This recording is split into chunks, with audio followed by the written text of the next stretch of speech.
Hi guys, इस video में हम बात करेंगे KVS NUS tier 2 PGT history descriptive answer की, मॉडल आंसर की कह सकते हैं हम। इसका पार्ट 2 का हम आज डिस्कस कर रहे हैं।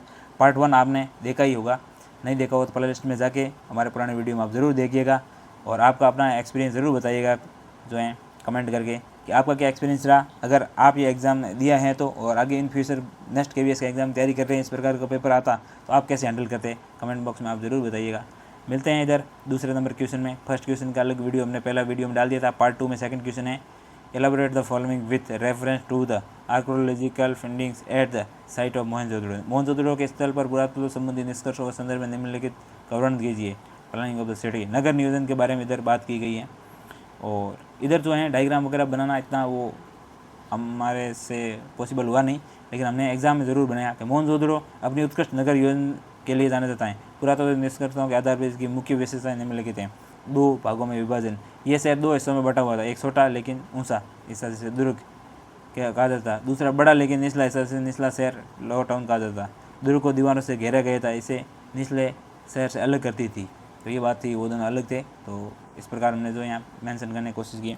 नियोजित जल निकास प्रणाली, ड्रेनेज सिस्टम के बारे में जो है हमने लिखा। और यहाँ सबसे बड़ी शानदार विशेषता इसकी नालियाँ थी। सड़कें और गलियों को लगभग एक ग्रिड पद्धति में बिछाया गया था जो एक दूसरे को समकोण पर काटती थी। पहले नालियों के साथ गलियाँ बनाई गई और फिर उनके अगल बगल आवासों का निर्माण किया गया। फिर अगले में आवासीय भवन, टाउन प्लानिंग में ये हो गया कि निचले शहर में आवासीय भवनों के साक्ष्य मिले। कई घरों में एक आंगन होता था जिसके शहरों और कमरे बने होते थे। गोपनीयता का विशेष ध्यान रखा जाता। भूतल पर बनी दीवारों में खिड़कियां नहीं होती थी।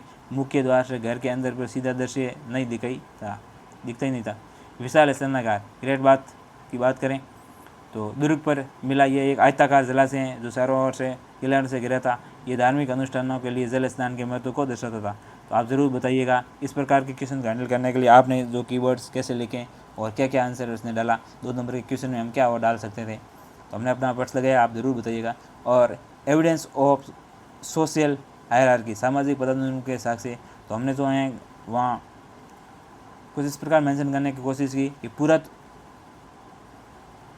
पुरातत्व ने मोहनजोदड़ो के निवासियों के बीच सामाजिक और धार्मिक भिन्नता संबंधी कई साक्ष्यों दिए, जैसे समाधान है बड़ापन, हड़प्पा स्थलों पर शवों को गर्तों पीठ में दफनाया जाता, कुछ कब्रों में मृतबांड, मिट्टी के बर्तन और आभूषण मिले। तो इस विश्वास की ओर संकेत करते हैं कि इसका उपयोग मृत्यु के बाद किया जा सकता था। कीमती वस्तुओं का मिलना अमीर और गरीब के बीच के अंतर को दर्शाता था। विलासिता की वस्तुओं में पुरातत्ववाद वस्तुओं को उपयोगी और विलासिता की श्रेणी में बांटते थे। उपयोगी वस्तुओं जो रोज़मर्रा के काम आती थी और पत्थर या मिट्टी जैसे सामान्य पदार्थों से बनी थी, जैसे सकियाँ, सुइयाँ आदि। विलासिता की वस्तुएं जो दुर्लभ थी, हम ये कह सकते हैं कि लग्जरी आइटम्स की बात की जा रही। विलासिता की वस्तु दुर्लभ और महंगे पदार्थों से बनी थी, जैसे फ्यास से बने छोटे पात्र। ये महंगी वस्तु मुख्य रूप से बड़े केंद्रों जैसे मोहनजोदड़ो और हड़प्पा में ही केंद्रित थे।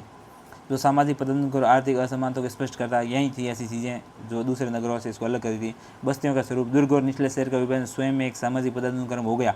दुर्ग संभवतः शासक वर्ग के या विशिष्ट लोगों के लिए था, जब निचला शहर सामान्य जनता के लिए था। तो इस प्रकार के जो हमने आंसर की बनाने की कोशिश की है, ये कीवर्ड्स डालने की कोशिश की है। आपने किस प्रकार इसका आंसर लिखा, अगर एग्जाम दिया है तो इन फ्यूचर एग्जाम देंगे ऐसा क्वेश्चन आता तो किस प्रकार हैंडल करते, तो कमेंट बॉक्स में आप जो है कमेंट करके ज़रूर बताइएगा। मिलेंगे हम इस सीरीज़ के पार्ट 3 में जल्दी, तब तक के लिए थैंक यू।